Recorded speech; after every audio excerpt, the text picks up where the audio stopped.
Hi there. Welcome back to another episode of my podcast. I'm Emily Davis. My podcast is Behind the Unicorn. This podcast is all about how nonprofits really work and how they really should work. Those two things aren't always the same. And in this episode, we are exploring the next step in strategic planning, world according to Emily style. And I'm going to be talking about the board retreat as part of the strategic planning process. Today, I have in the background just one of my assistants, my dog Stella, who's a chocolate lab. The other dog, Lucy, is actually getting surgery. So hopefully Stella is quiet and calm for our conversation today. And I do hope it's a conversation. Everything I am sharing and talking about on the podcast is coming from me and my experience, my knowledge. And I do very much want it to be a starting point in that I hope you comment. I hope you ask questions. I hope you like the episode, like literally hit the like button episode. I hope you share it and I hope you subscribe. I would love that. I'm created this podcast series as a way to share information, to get stuff out of my head and out into the world, hoping that it will be of service to a nonprofit, a board member, an executive director, and knowing that there's a lot of different ways to run nonprofits. There's even fewer ways to run nonprofits successfully. And strategic planning is the same, is that you ask one consultant how to do strategic planning, you're going to hear one thing. You ask another consultant, and you're going to hear something different. Even though I use the same process throughout my strategic planning work with clients, every strategic plan is different because every nonprofit that I work with is unique, and they are unique at that moment in time.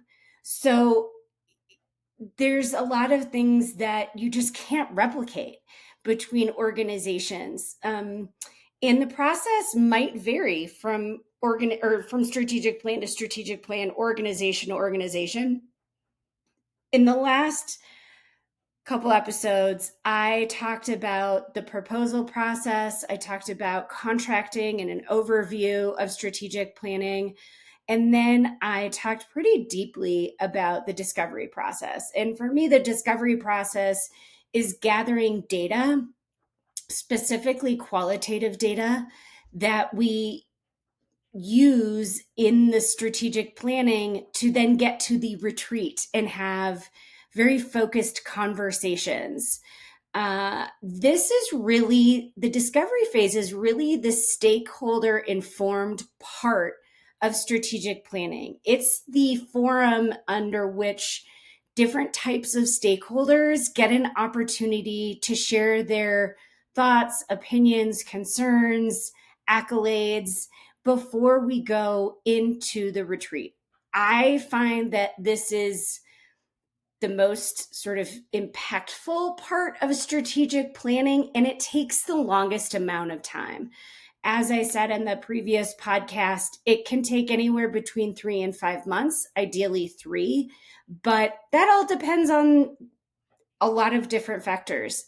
Time is the same for all of us, but the engagement in the process isn't always the same across organizations. So if you have not listened to the last 2 episodes, I would certainly encourage you to go back and listen to them. I think much like the strategic planning process, each episode builds upon the last because it is a process.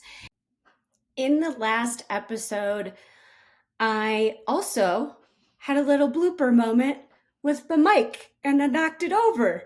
So in this episode, I'm going to try not to do that, but I can't make any promises. I actually left it in there because I thought it was funny. We're all humans and stuff happens. So there you go.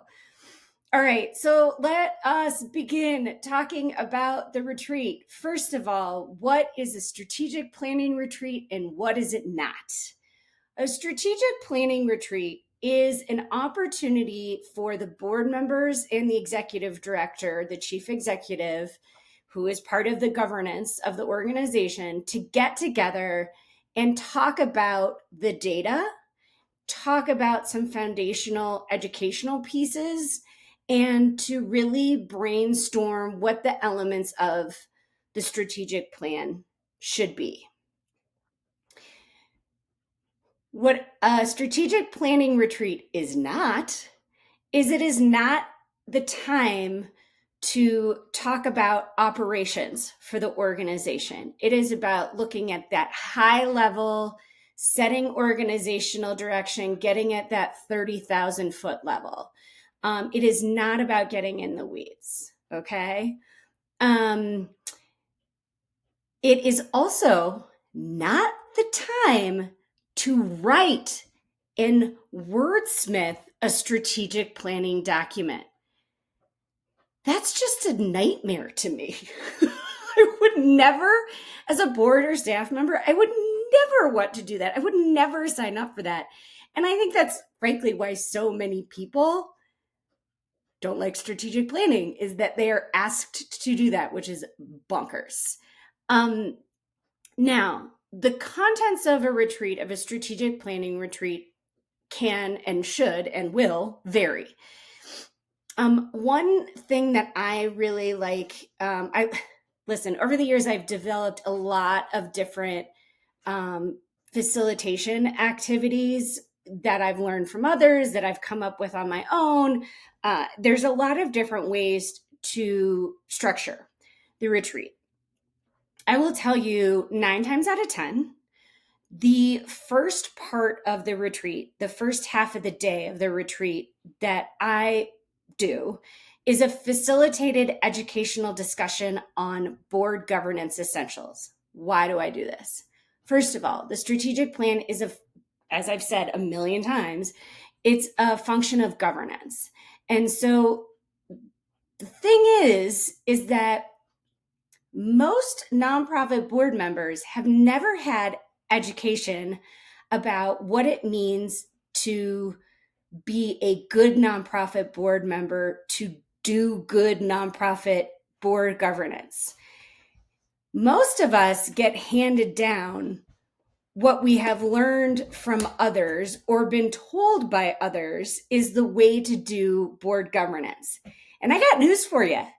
It's usually wrong. So for me, we've got most, if not all, the board members in a room together. This is a prime opportunity to go over board roles and responsibilities of setting organizational direction, providing oversight, and ensuring or bringing necessary resources. And those are both human and financial resources. Those foundational board roles and responsibilities are going to be absolutely critical to both creating and overseeing the plan. So when I do a board governance education session like this and strategic planning retreat, I'm actually already starting to teach board members about implementation and where they should be and where they shouldn't be. So what I mean by that is that I talk about shared leadership between board and staff, and board members needing to understand what their role is and what their role isn't. And that goes for staff too. And because the CEO is the liaison between the board and the staff, it is their responsibility to bridge that knowledge and share information with staff and oversee staff. So that's a whole nother conversation. We'll have it a different time. But when it comes to board roles and responsibilities, this is really helpful, especially when we get into the second part of the day, where I like to start a discussion about the situational analysis report, all that data that I've summarized into a report, and start getting people to talk about and think about that report, what it means for the strategic plan, what jumped out at people. And I have specific facilitation tools I use for that. And then the last sort of, not the last, but the next part, the next big chunk is a facilitated discussion around specifically strategic planning. What that looks like, again, varies based on the data I've collected in that discovery phase that tells me I think this tool is the one I should pull out of my toolbox to help this organization. And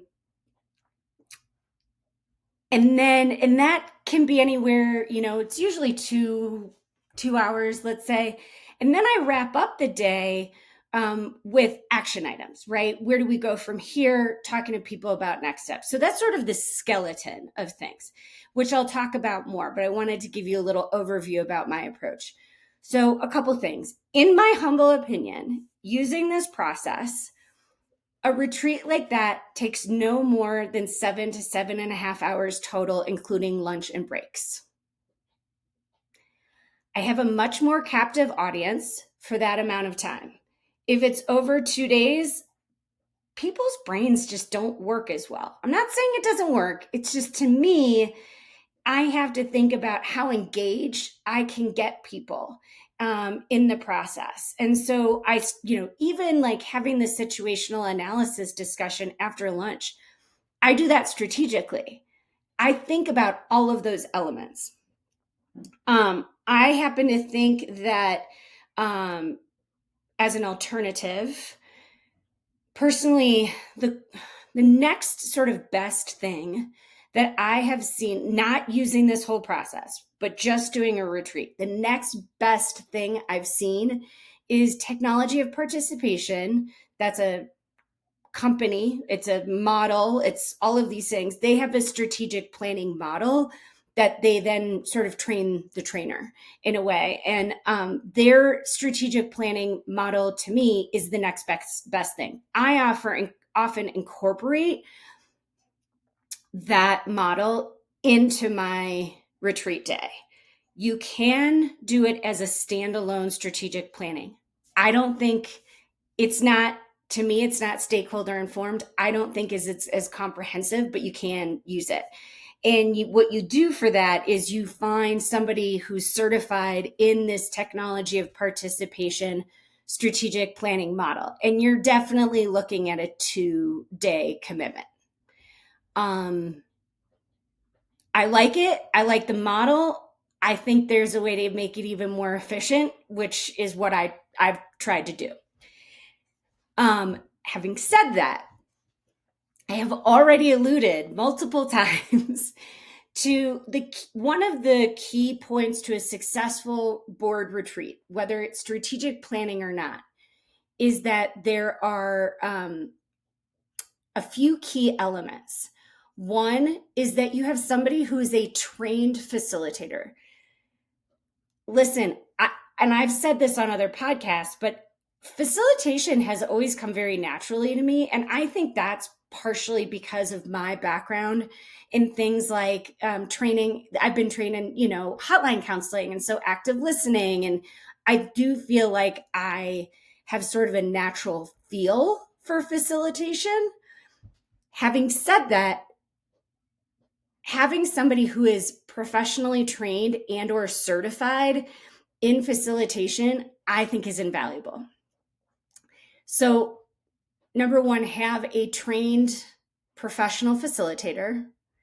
Number two, have somebody who has, again, very good education, training, or certification in nonprofit board governance. There aren't like a plethora of nonprofit board governance models out there. Formally, I would say. I think the best one is BoardSource. Listen, until something better comes along, that's where I'm at. The Carver model, way too hierarchical and corporate for me. I don't think it fits with most nonprofit culture. And it feels very like, power and control, entitled white male. I mean, just to be honest, and no offense to entitled white males, I guess, or maybe some, but like, not, I don't think it's good. It doesn't work for me. Board Source to me has the most inclusive, um, attainable, accessible model, resources, reading, all kinds of stuff. So to me, and they have a certification program, or they have multiple certification programs. And so it's not like it's inaccessible to find a Board Source certified trainer. So I think having somebody who has that facilitation expertise, nonprofit board governance expertise, and then lastly, strategic planning expertise. I mean, that's why we're there. And so all of those things, I think those are sort of the three biggest elements that you want to have in place when you're looking for your strategic planning consultant, and specifically as part of the retreat. So let's back it up a little bit and talk about before the retreat. What happens before the retreat? Now, I've talked about discovery, so I'm not going to, rehash that whole thing. But I want people to be aware that a retreat, a training, education of any kind doesn't just go poof. The facilitator is here and it's all just magically happening. No, for a good retreat to happen, you need, say it with me, time. So after let's say I've gone through discovery, I have a written situational analysis report. I've got that document. Then I design the agenda, and it's not just the agenda, it's all the things that I need to prepare for to go into the agenda, right? And so for me, I use PowerPoint in my facilitations and my trainings, all of those things. I use PowerPoint as a design tool, not a document tool. If you have and I would argue a professional facilitator also knows how to use PowerPoint. It is a design tool and not a document tool. And I apologize to everyone out there who gets in front of slides. They just have to read. If you are reading, if you're just reading bullet points on a slide, no, that's a handout, right? So when I design my slide deck to complement my facilitation, I have, my assistant looks through it, tests it. We go through animations and transitions and what am I talking about here? And it becomes sort of that scaffolding for the content. And that all takes time, so that when you, as a participant, when you're sitting there, you're engaged. I want you visually to see those graphics and connect the words that you're hearing.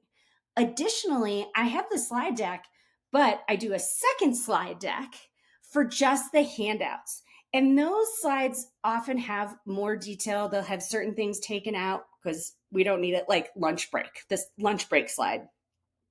I don't need that in your handouts. I have standalone handouts from the slides, right? Basic board roles and responsibilities. There's an activity I go through. So any print handouts that are used to complement what you're hearing and what you're seeing. And then, of course, things like the situational analysis report, right? So I have to prep the agenda, and I love doing this, by the way, is I have to prep the agenda. I have to prep the slides, various version, whatever handouts I'm going to need. I also prep a facilitation agenda.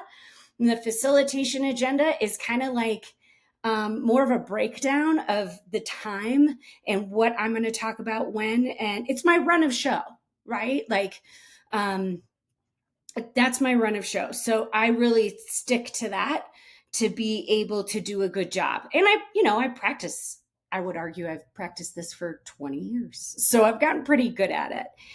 And in terms of timing and content delivery, the other thing I need to prep are flip charts. Let me tell you what, Flip charts are a facilitator's best friend. Um, that takes time too, because I want you to be able to read it. Let's say I have 4 stations set up for the afternoon for people to rotate around. I got to prep all of that, And again, these are all things that we need and they're great. And it just takes some time because I want the experience to be good. I actually don't want anybody to go, "Oh, I can see all this work she put into it." I want them to go through it with ease, right? Is like, "Oh, okay, this is for me. This is about me." Because I want them focused on them and the work that needs to be done. Okay, now, all of that does not magically happen. So you want to give yourself plenty of time. And you want to give your consultant plenty of time to get all of that done. I send out the agenda and any pre-reading materials at least a week before the retreat. And that includes the situational analysis report. People have a week to read through all of that. You give them much more than that, and they tend to put it off to the very end. So for me, I found I have to strike that balance between too much time and not enough time. And a week seems to be that. But 2 weeks out from the retreat, I need to confirm all the logistics. How is the room going to be set up? When are the breaks happening for things like lunch so I can wrap up before lunch? 'Cause I'm telling you, when lunch comes into the room a half an hour before I'm done facilitating for the morning, people are completely distracted. It is what it is. I'm just saying that's the reality of it. So a couple important points on the logistics. 1, please don't forget to feed your facilitators and ask them if they have any dietary restrictions. I know this sounds obvious. I cannot tell you how many retreats I have done, and it's been time to break for lunch, and there's no food for me. I have, you learned this one early on, I bring a lunch bag with backup protein bars and stuff because there's just way too many times I haven't had food and my blood sugar drops and we're in deep trouble. So please don't forget to consider your facilitators when it comes to food and drink. That's my PSA on that topic. The other is, and I put this in my contracts, I have to use my own laptop. Other people don't care about this. I care about it. Why? Because, as I mentioned earlier, I use PowerPoint. I use graphics for my facilitation as that visual element. I spend a lot of time on it. Putting it on a USB drive and putting it on another computer won't work because the hardware and the software don't translate. Unless you have the same computer, the same version of PowerPoint, all of that, things don't translate. Oftentimes it'll so I do my PowerPoint design in basically what's a landscape view. And a lot of times, whatever version of PowerPoint is on the computer at the location, we'll change it to more of a square. The colors won't translate. The animations don't work. It's so frustrating. And people are like, "What's the problem?" I'm like, this is the problem, is that the language doesn't translate between hardware and software. I put it in my contracts. I highlight it in my contracts. I cannot tell you how many times people have "Hey, you can just use a computer here." No. So when you're planning your retreat, make sure it's in a location where there is a screen already and that you're complying with the logistics that have been required from your facilitator. In my case, that I use my laptop and my software. I am telling you, the work that I do, I'm sorry to sort of harp on this, but the work that I do with the graphic elements, the visual elements of my presentations are something that set me apart in terms of my branding and my business. And I am not letting that go because I love it and it's really important for my business.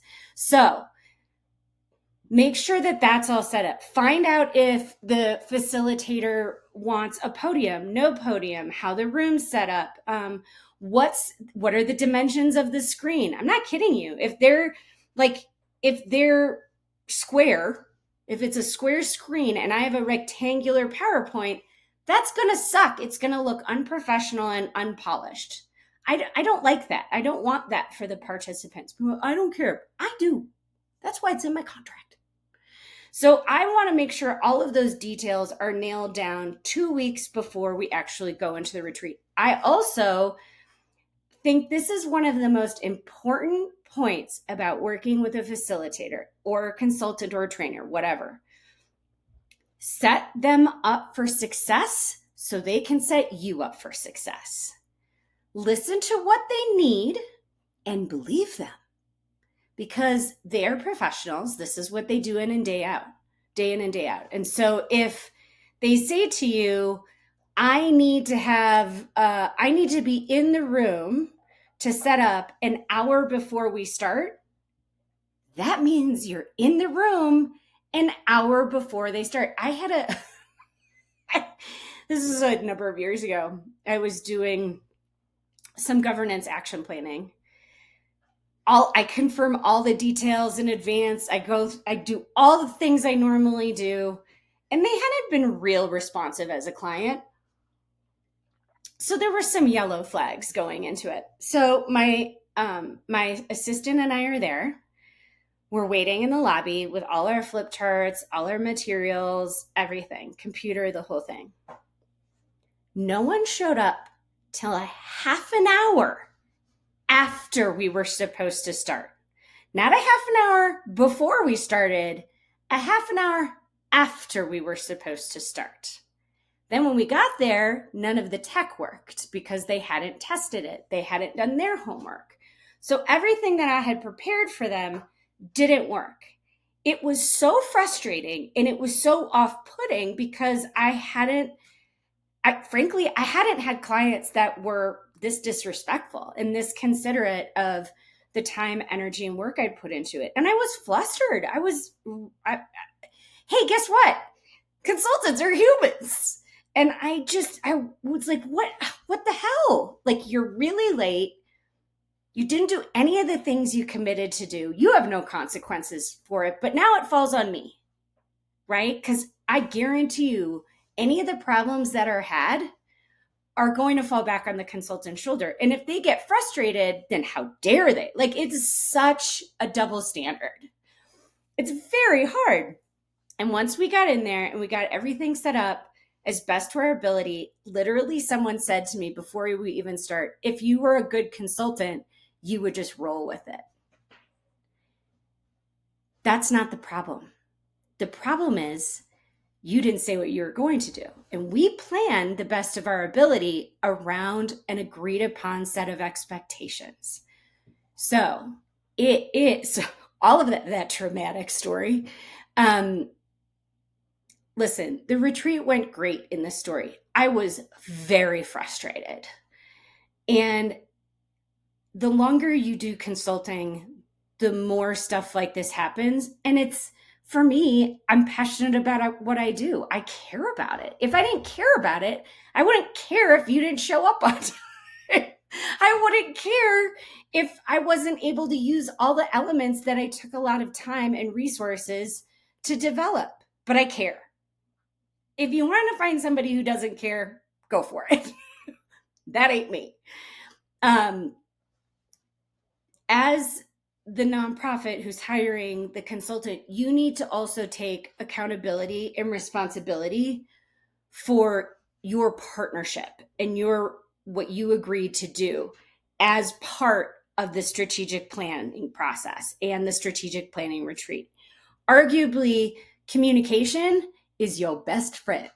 So if something changes, just communicate that or talk through it, but don't hide things. Like, that doesn't help anybody. When in the history of humans has hiding information helped? Never. So just be direct in those communications. Give more time than you think people will need.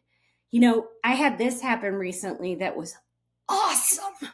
I've never had this happen before. So I have a retreat coming up this fall. I'm doing a governance action plan again.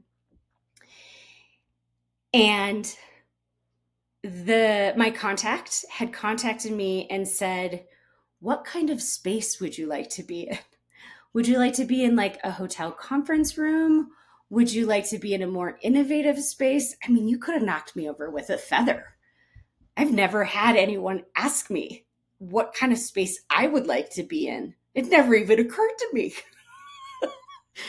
um, and at the end of the day, it doesn't really matter to me, frankly, as long as I have those logistical things that we have agreed upon. Anything else is just gravy to me. But I thought it was really cool. So, one of the things you can do as the nonprofit client is be the best nonprofit client out there.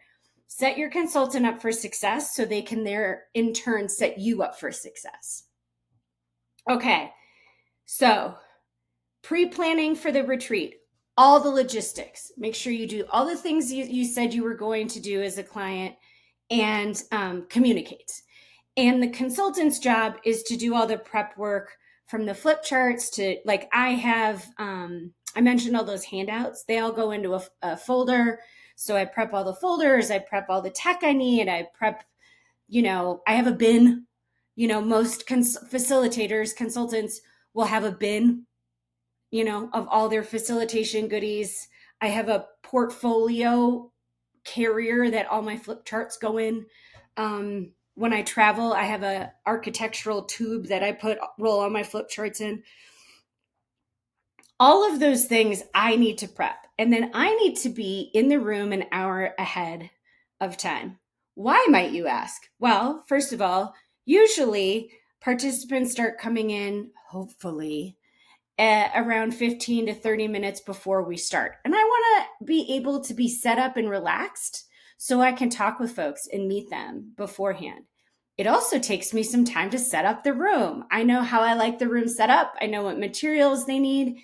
Inevitably, someone is late. Inevitably, there's a tech issue. Totally fine. But I want to have more than enough time to manage all that. It's kind of like if you're going someplace and you need to be there at a certain time, but you're planning on traffic and what traffic would be like, and maybe you leave early just in case. It's the same thing. I'm just reverse engineering for any hiccups that might come along the way. So the retreat happens, and I've talked a little bit about the retreat already. I like to be engaging. I like to ask questions, knowing when to step up, knowing when to step back, setting up those ground rules for the day, expectations, things like what motivates people to serve on the board.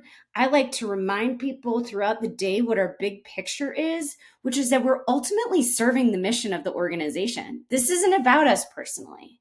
This is about the mission and those that the organization serves, and to keep that front and center. And as the day continues, and in the afternoon is when I get people up and moving for the facilitated activities around the strategic plan, then ideas are generated from them that are really concrete based on, again, the process up to that point. They should have plenty of ideas. And I'll tell you what, the shortcut with me in the situational analysis report is that's where all the information is you really need to write your strategic plan. As I close out the day, I usually try to see what has stuck for people in terms of what's a takeaway, what if they have liked about the retreat, what hasn't worked for them, what some tough discussions have been. And then I need to break down everything from the retreat. Right? That takes time. After the retreat, I send out just the notes from the retreat within 1 week. It's literally, it's just that. It's the notes. It's the things that we talked about in the facilitated session. It's what the takeaways were. It's all these different things. That is not the strategic plan. The month following the retreat, the 4 weeks following the retreat, is when I write the strategic plan. I write up a draft of the plan. It takes a long time. And I'm going to talk about the plan and implementation in the final podcast of this series. The plan takes time to write. And not only does it take time to write, but then I have someone edit it so you don't look at it and go, gosh, you sure forgot this word or that word, or you mentioned the wrong client, all of those things. I know that sounds ridiculous, but it happens when you work with a lot of clients. So you got to be careful. So I edit it, and then we're off to the races with the next step, which is plan and implementation. That was a lot of stuff about retreats. I would love to hear about your experiences with board retreats, with board and strategic planning retreats specifically. What has worked? What hasn't? What do you like? What do you want to learn more about? Like I said in the last episode, poke holes in this. What do you think doesn't work? What did I leave out that you were like, you didn't talk about this, but I want to know more? I would love to hear what you have to say. So feel free to comment, like, subscribe, all of those things you're supposed to do in a podcast. Also, for those of you watching the video, I got myself a Behind the Unicorn mug. And I gotta say, I really like it. Knowing this podcast is unlikely to go viral, hey, if you want to take on that challenge and help it go viral, be my guest. I would love that. I don't have like a lot of merch, but I hope to. I hope to have I love merch.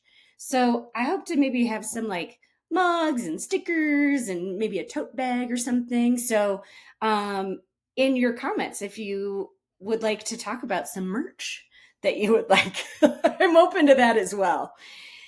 All right. Well, I hope you got something out of this.